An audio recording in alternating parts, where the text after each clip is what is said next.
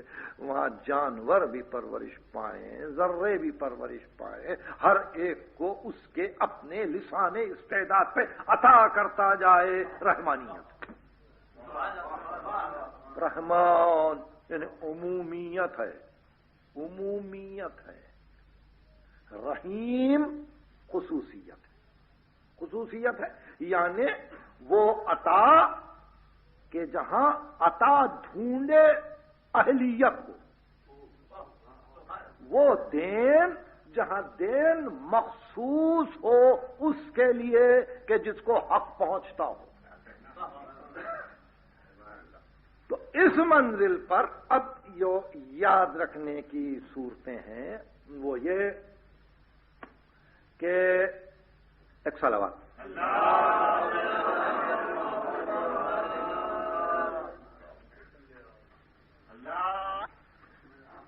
اس منزل پر اس کی رحمت ایک رحمت عامہ ہے، ایک رحمت خاصہ ہے۔ رحمت عامہ کی پھر دو صورتیں، ایک رحمت عامہ تکوینی ہے، دوسرے رحمت عامہ تشریعی ہے۔ رحمت عامہ تکوینی یہ ہے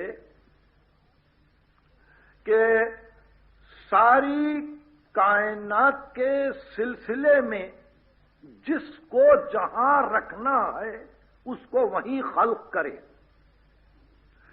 یہ رحمت عامہ تکوینی میں یہ نہیں دیکھا جاتا کہ کون سی چیز کس کے لیے مفید ہے یا کس کے لیے مضر ہے۔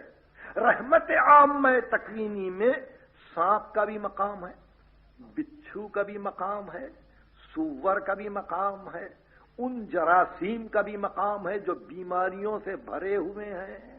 رحمت عامہ تکوینی میں ان تمام چیزوں سے ربط ہے کہ جہاں انسان جانتا بھی نہیں ہے کہ وہ کس قدر انسان کے لیے زہر قاتل ہیں، مگر رحمت عامہ تکوینی کا تقاضا یہ ہے کہ اس کائنات کل میں ضرورت ہے زہر کی بھی، ضرورت ہے حنزل کی بھی، ضرورت ہے مختلف ایسی چیزوں کی بھی کہ جو انسان کے لیے تو زہر قاتل ہوں مگر اپنے وجود کے لیے وہ اور دوسرے موجودات کو فائدہ پہنچائیں۔ ایک مستقل سائنٹیفک تھیوری ہو جاتی ہے یہ کہ جس پر آپ غور کریں، یہ رحمت عامہ تکوینی سب کو پیدا کیا، سب کو پیدا کیا، سانپ کو پیدا کیا، بچھو کو پیدا کیا، ہر ایک کا مقام معین کر دیا اور بتلایا کہ وہ جو اس کے پاس سانپ کے پاس زہر ہے نا وہ آپ کے لیے زہر ہے، مگر وہ اس کا زہر اس کی اپنی حیات ہے، اس کا زہر اس کا اپنا وجود ہے، اسی سے زندہ ہے، اسی سے زندہ ہے، اسی سے جی رہا ہے۔ یہ رحمت عامہ تکوینی۔ رحمت عامہ تشریعی میں آ کے ارشاد ہوا کہ ہم نے یہ عالم کل کو بنایا ہے، رحمت عامہ یہ ہے کہ اس سے بچو، مخصوص نہیں ہے، تم سب کے لیے حکم ہے ان چیزوں سے بچو، یہ زہر قاتل ہے، یہ زہر قاتل، یہ رحمت عامہ تشریعی ہے۔ یعنی رحمت عامہ تشریعی یہ ہے کہ لوہا بنایا، لوہے کو خلق کیا، انزلنا الحدید، ہم نے لوہے کو نازل کیا، انسان کو عقل دی، انسان نے لوہے کا خنجر بنایا، تو لوہا اس نے بنایا، انسان کی عقل بھی اسی کی دی ہوئی ہے، عقل نے خنجر بنایا، وہ خنجر ہاتھ میں آیا جو خدا کا بنایا ہوا ہے، اس ہاتھ نے کسی کے دل میں اس خنجر کو اتار دیا، تو اس اتارنے والے ہاتھ کو کبھی کسی موقع پر یہ تصور نہ ہو جائے کہ یہ سب کچھ تو تیرا ہی دیا ہوا ہے، لوہا بھی تیرا، ہاتھ بھی تیرا، میری عقل بھی تیری، میرا دل و دماغ بھی تیرا، میرا عمل کرنے کا ارادہ و مدعا بھی تیرا ہے، اس لیے یہ سب کچھ تجھی سے وابستہ ہے۔ کہا نہیں، اس لیے نہیں کہ رحمت عامہ تشریعی نے منع کر دیا تھا، میری گفتگو سمجھ لیں. تکوین میں بنایا سب کو، تشریح میں بتلایا یہ تمہارے لیے مضر ہے، یہ تمہارے لیے مفید ہے، یہ تمہاری زندگی کے لیے مناسب ہے، یہ تمہاری زندگی کے لیے نامناسب ہے. یہ رحمت عام میں تشریح میں سب کی حفاظت کر دی، سب کی.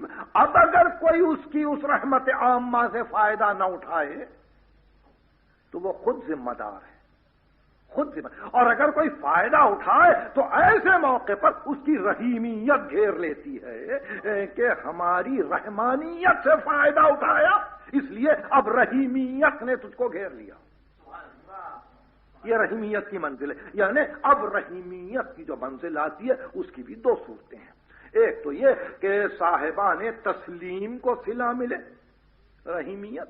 اور دوسرا یہ کہ اپنی پسند و ناپسند کو بیان کرنے کے لیے، اپنی پسند و ناپسند کو واضح کرنے کے لیے کچھ ایسے بندوں کو چن لے کہ جن کے متعلق یہ نہیں کہا جا سکتا کہ اس کو کیوں چنا. یہ رحمت خصوصی ہے، یہ رحمت خاصہ ہے. یعنی یختص برحمتہ من یشاء، یہ ہے نبوت کی تعریف. یختص برحمتہ من یشاء یعنی اپنی رحمت سے جس کو خصوصیت دینا چاہتا ہے دے دیتا ہے. آپ یہ نہیں پوچھ سکتے کہ ان کو محمد کیوں نہیں بنایا. آپ کے لمیٹیشنز ہیں، آپ کے حدود ہیں، سمجھے آپ کے لمیٹیشنز ہیں، آپ کے حدود ہیں. میں نے معلوم نہیں کیا کیا کہہ دیا ہے. یعنی آپ یہ نہیں پوچھ سکتے کہ سانپ کو سانپ کیوں بنایا. پوچھ سکتے ہیں آپ؟ نہیں پوچھ سکتے. کیوں نہیں پوچھ سکتے؟ اس لیے کہ ہمارا علم اس قدر محدود ہے، اس قدر کم ہے. وَمَا أُوتِيتُم مِّنَ الْعِلْمِ إِلَّا قَلِيلًا، بڑا قلیل علم ہے. ہم پوچھ نہیں سکتے کہ ایسا کیوں بنایا، سانپ کیوں بنایا، اس زہریلی چیز کو خلق ہی کیوں کیا. نہیں پوچھ سکتے. تو جب رحمت عامہ میں ہم سوال نہیں کر سکتے ہیں کہ اس کو کیوں بنایا، پہاڑ کو کیوں بنایا، ہنزل کو کیوں بنایا، کانٹوں کو کیوں بنایا، تاریکیوں کو کیوں بنایا، اسی طرح سے رحمت خاصہ میں کچھ بندوں کو چن لیا. ابراہیم کو ابراہیم بنایا. کوئی یہ پوچھ نہیں سکتا ہے کہ اس کو خلیل کیوں بنایا. یہی پسند نمرود کے لیے ہوتی. یہ گنجائشیں بند کر دیں اس سوال کی اور کہا یختص برحمتہ من یشاء، ہم اپنی رحمت سے جس کو مخصوص کرتے ہیں، جس کو چاہتے ہیں اس خصوصیت کے ساتھ اس کو حامل بنا دیتے ہیں اس رحمت خاصہ کا. تو یہ مقام نبوت ہے. رحمت خاصہ مقام نبوت ہے. ہم نے مختلف مقامات کو طے کیا ہے ایک خاص مصلحت سے. اب دو باتیں رہ جاتی ہیں اور اس کے بعد میں آپ کو زحمت نہیں دوں گا. پہلی بات یہ کہ گفتگو یہی تھی کہ بسم اللہ الرحمن الرحیم کا ترجمہ نہیں ہو سکا، اور ہمارے پاس 114 سورے ہیں قرآن کے، جس میں صرف ایک سورے میں بسم اللہ نہیں ہے، اور وہ سورہ برات ہے. یعنی قرآن کا 9واں سورہ ہے، برات من اللہ. اس میں بسم اللہ الرحمن الرحیم نہیں ہے. بعض لوگوں کا خیال ہے کہ 8واں سورہ 9واں سورہ ایک ہی ہے، اس لیے بسم اللہ الرحمن الرحیم نہیں ہے. بعض لوگوں کا خیال یہ ہے کہ اس سورے میں چونکہ عتاب ہے اس لیے بسم اللہ الرحمن الرحیم نہیں ہے. جو کچھ بھی ہے، مگر اس کے بعد 113 مقامات پہ جو بسم اللہ الرحمن الرحیم انا اعطیناک الکوثر، بسم اللہ الرحمن الرحیم قل هو اللہ احد، بسم اللہ الرحمن الرحیم قل یا ایھا الکافرون، بسم اللہ الرحمن الرحیم سبح اسم ربک الاعلی الذی خلق فسوی. یہ ہر مقام پر جو بسم اللہ الرحمن الرحیم کے ساتھ سورہ آیا ہے، سارے علماء نے یہ طے کیا کہ یہ آیت جزو ہے سورے کے لیے، سورے کا جزو ہے آیت. اس لیے آپ کے علماء نے کہا کہ بغیر بسم اللہ الرحمن الرحیم کے نماز میں سورہ نہ پڑھا جائے. معلوم ہے نا، بسم اللہ الرحمن الرحیم سورے کا جزو ہے، قرآن کا نہیں. قرآن میں تو ہے ایک مقام پر آیت کہ جب ملکہ سبا کو سلیمان نے خط لکھا تو ملکہ سبا نے کہا کہ سلیمان نے مجھے خط لکھا ہے، اور وہ خط یوں شروع ہوتا ہے کہ القی الیہ کتاب کریم وانہ بسم اللہ الرحمن الرحیم. یہاں سے سلیمان کا خط شروع ہوا. یہ تو جزو قرآن ہوا، مگر جزو سورہ ہے بسم اللہ الرحمن الرحیم الحمدللہ رب العالمین، یعنی سورہ حمد کا جزو ہے بسم اللہ الرحمن الرحیم. سورہ اخلاص کا جزو ہے بسم اللہ الرحمن الرحیم. سورہ قل یا ایھا الکافرون کا جزو ہے بسم اللہ الرحمن الرحیم. سورہ محمد کا جزو ہے بسم اللہ الرحمن الرحیم. گفتگو دیکھیں کس منزل پر آ گئی. مجھے یہ پوچھنا ہے آپ کے توسط سے علماء سے کہ آیا ہر سورہ کا جزو بنتے ہوئے کیا بسم اللہ الرحمن الرحیم کے تعلق سے معنی میں بھی کچھ تبدیلی ہوتی ہے؟ دیکھیں پھر غور کیجیے. یعنی گفتگو ہے وہاں رحمانیت اور رحیمیت کی، اور اس کے ساتھ سورہ شروع ہوتا ہے.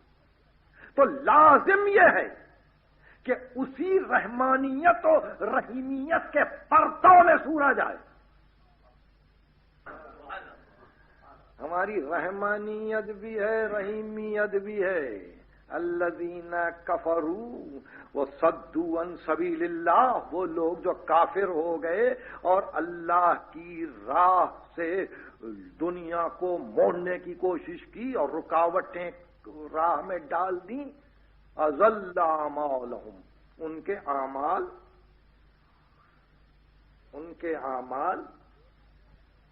بے اثر کر دیے گئے، بے اثر کر دیے گئے.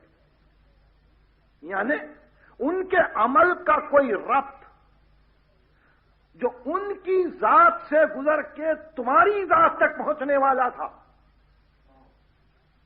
ہم نے اس پہنچنے کو اثر کے روکا. یعنی انہوں نے جو کیا اس کا بدلہ تو ان کو ملے گا.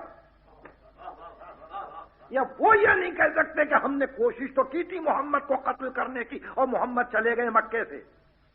کوشش کے اعتبار سے عقاب وہاں ہے،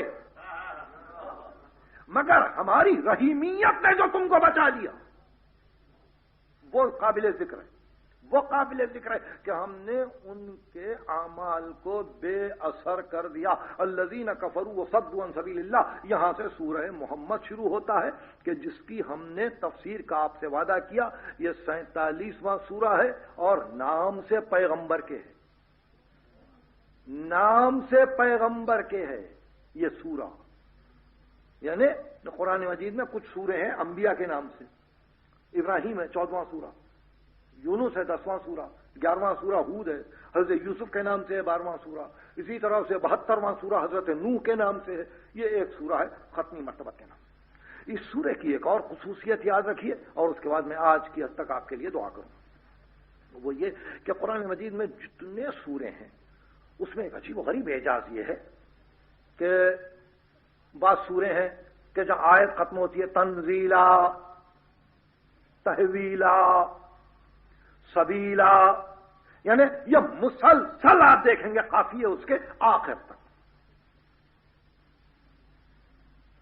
بعض سورے ہیں تطہیرا،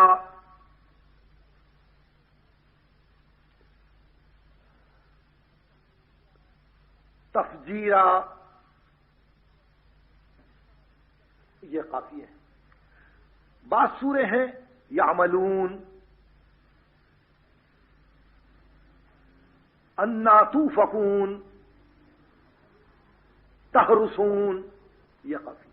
سوا اس سورے کے، اس سورے کے عجیب قافیے ہیں، اس سورے کے عجیب و غریب قافیے ہیں اور معلوم نہیں اس کو کس وقت جا کے کس طرح سمجھایا جائے گا. فن شعر کے اعتبار سے کئی وزن اس میں آ رہے ہیں. اس سورے کے قافیے ہیں اعمالہم، امثالہم، لا مولا لہم، لا مسوا لہم. یعنی اب سب چیزیں ختم ہو رہی ہیں ہے اور میم پہ آ کے، کاف اور میم پہ آ کے. اور اس طرح سے پہلی آیت جو ختم ہوئی وہ اس طرح سے ختم ہوئی کہ الذین کفروا وصدوا عن سبیل اللہ اضل اعمالہم. اور دوسری آیت شروع کر دیں گے والذین آمنوا، اور وہ لوگ جو ایمان لائے وہ عملوا الصالحات اور عمل صالح کیا.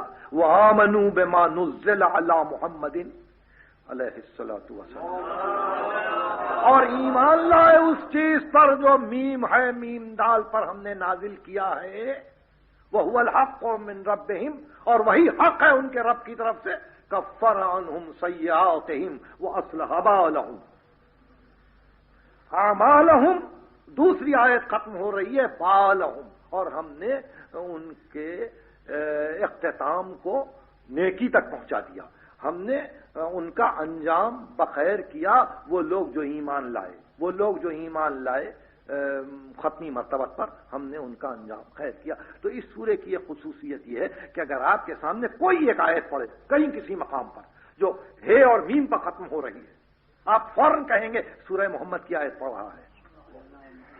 یعنی پورے قرآن میں کہیں آپ کو یہ قافیہ نہیں ہے سوائے اس سورے کے، بجائے اس کے یعملون یا فکون یا کئی سوروں میں ہے، آپ نہیں بتلا سکیں گے، یا تنزیلا تحویلا یا کوئی 3-4 سوروں میں ہے، آپ فرق نہیں بتلا سکیں گے، سوائے ایک اس سورے کے کہ جیسے ہی کوئی آیت پڑھے گا آپ فوراً کہہ دیں گے یہ تو سورہ محمد سے پڑھا ہے۔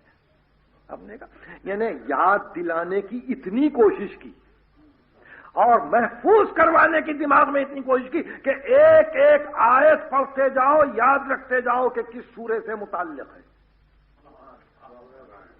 گفتگو سمجھ میں آئی؟ اب اس کے بعد جہاں سے کل گفتگو شروع ہوگی وہ صرف الذین سے، الذین وہ یہ اصطلاح قرآن مجید میں عجیب و غریب ہے، عجیب و غریب ہے کہ قرآن مجید کس طرح سے توجیہ کرتا جاتا ہے الذین کے ساتھ، وہ لوگ یعنی اشارہ آپ سمجھ گئے، جیسا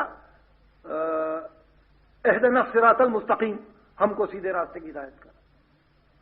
اگر اس میں الذین نہ ہو تو آپ بالکل مبہم رہ جائیں گے، یعنی الذین ابہام کو دور کرتا ہے، الذین تفسیر کرتا جاتا ہے کہ خالق کا مدعا کیا ہے، کافر الذین یعنی وہ ہیں کافر، مومن الذین، صراط الذین انعمت علیہم، ان لوگوں کا راستہ جن پر تو نے اپنی نعمتوں کو نازل کیا۔